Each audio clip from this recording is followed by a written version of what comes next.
her constant questions, what happened to daddy.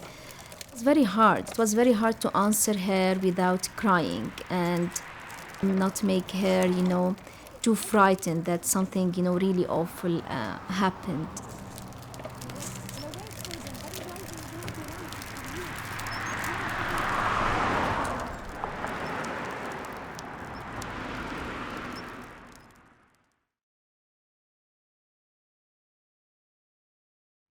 He always says that it seemed like a bad American movie. Do you want to move a little bit, Jenna?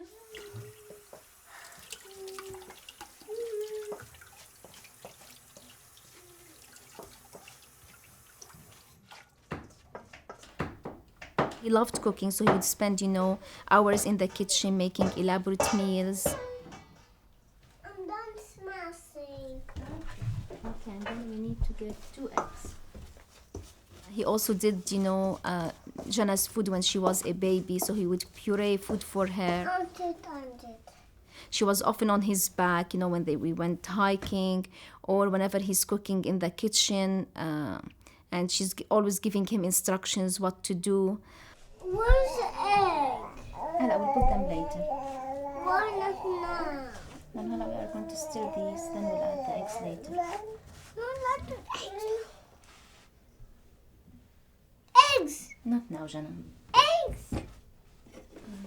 In October 2007, a journalist came to Hassan's class when he was teaching at the University of Ottawa, and he told him that he is under investigation by the French authorities for the Rue Copernic attack.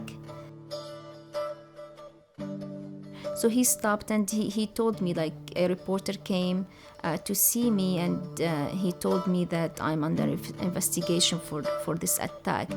And I didn't believe him. So I remember Googling whether, there was, any attack that happened, in 1980. It's only then that it sank in that there is this accusation.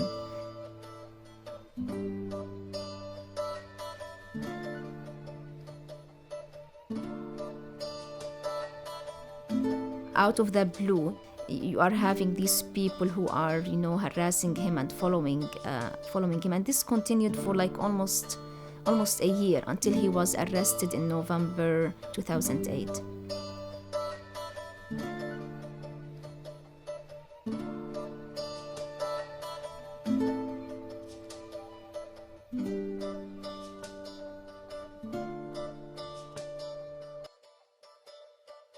Everything started in 2007 in November when a French journalist came to one of my classrooms and told me about I was wanted by France. A year later, or 13 months later actually, I was arrested. Of course I said I had nothing to do with this, but they insisted, France wants you back for trial.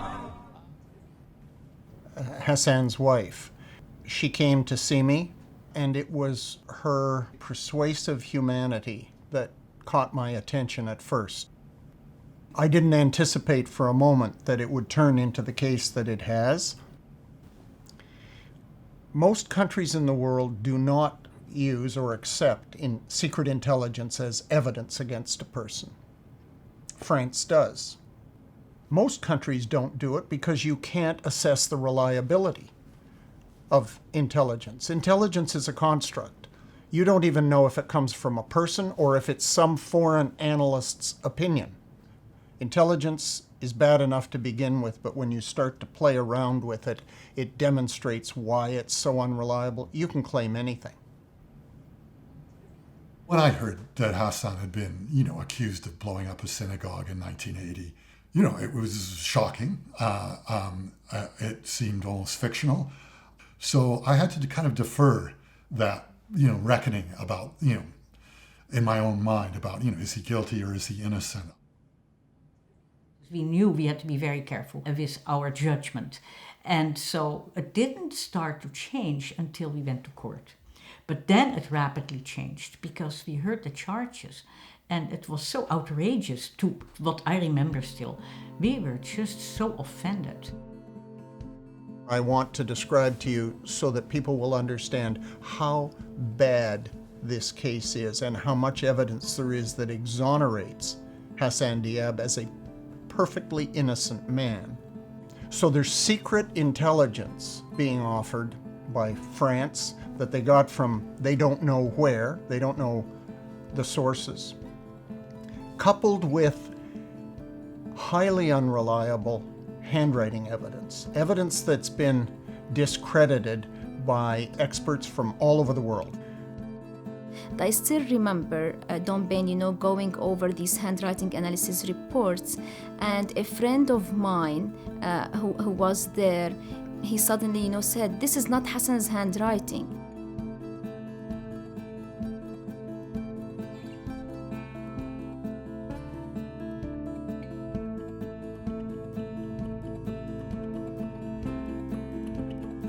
They are claiming that Hassan is the suspect based on handwriting analysis, but they are relying on documents that were not even written by Hassan. I mean, it was so shocking.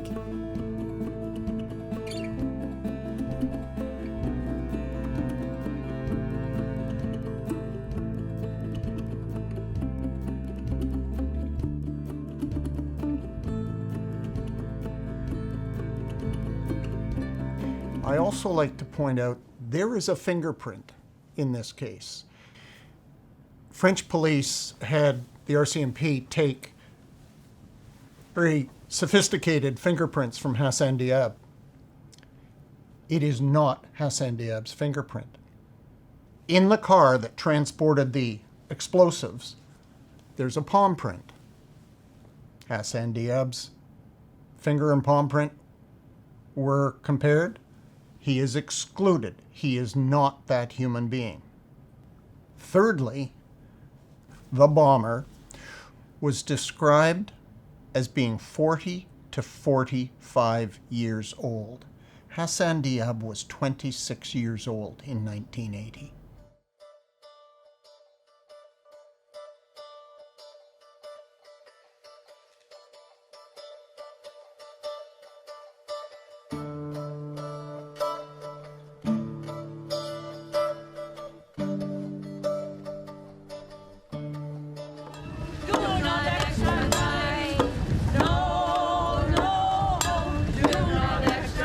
Thank you for coming here today.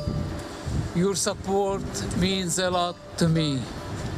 It's what keeps me going and gives me hope that justice will prevail.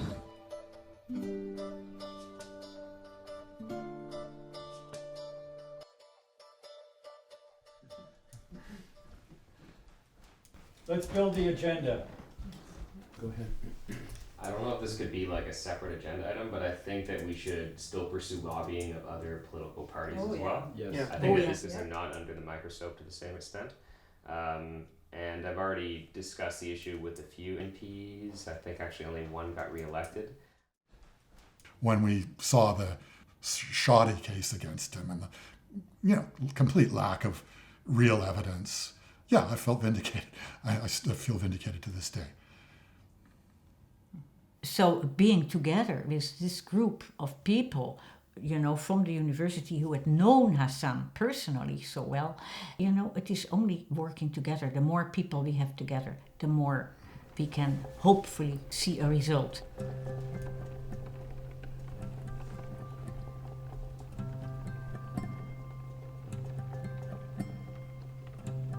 He was extradited right the next day after the Supreme Court refused to hear his appeal.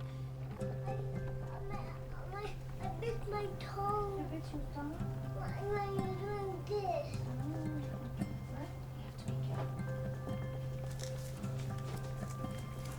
I'm putting shoes. It was a very hard day. I think one of the hardest days in my life, because suddenly, he was taken away. We didn't even get a chance to say goodbye to him. Until now, there are times in which I feel this must be, a horrible dream or nightmare, that it can't be true.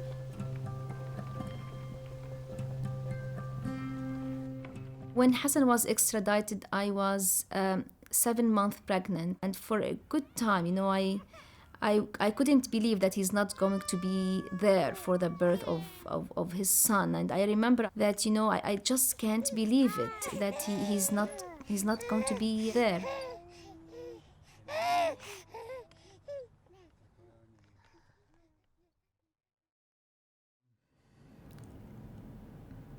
The state of our extradition law requires re-examination. Hassan Diab is a Canadian citizen. Why would Canada extradite in circumstances where the evidence is so shockingly weak? Frankly, it's the state of the extradition law that allows this to happen.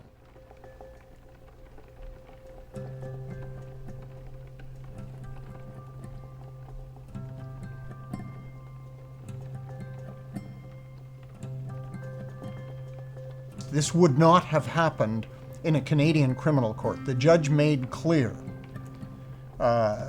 this could not, at a fair trial in Canada, result in a conviction. There is no doubt that the crime was horrible. I mean, innocent people were killed, and it terrorized so many others.